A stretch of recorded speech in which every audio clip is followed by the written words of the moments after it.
আমরা কি করে বুঝবো যে আল্লাহ তাআলা আমাদের ভালোবাসেন? কিভাবে বুঝবো যে তিনি আমাদেরকে পছন্দ করেন, ভালোবাসেন? এটা বোঝার কিছু সিস্টেম আছে। এক নম্বর সিস্টেম হচ্ছে, আপনি জাস্ট দেখুন যে আপনি নিজেকে কোন কাজে ব্যস্ত রেখেছেন। আপনি আপনাকে কোন কাজে ব্যস্ত রেখেছেন, আপনার লাইফস্টাইলের দিকে তাকান। লুক অ্যাট ইউর লাইফস্টাইল, আপনি নিজেই বুঝে যাবেন।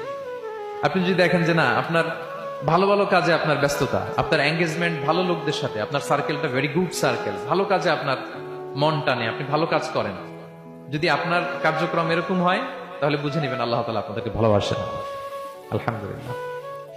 আর যদি দেখেন না, যত আকাম কুকাম আছে ওইটার সবার আগে আপনি, যেই কাজে আল্লাহর ক্রোধ আসে, আল্লাহ রাগ হয়ে যান, যেই কাজ ইসলামে করার নিষেধ, যেটাতে তার অসন্তুষ্টি, ওই কাজে আপনার এঙ্গেজমেন্ট, ইনভলভমেন্ট, আপনার সার্কেল গুলাও এরকম, তাহলে বুঝে নিবেন আল্লাহ ভালোবাসা, এই মহা সৌভাগ্য আপনার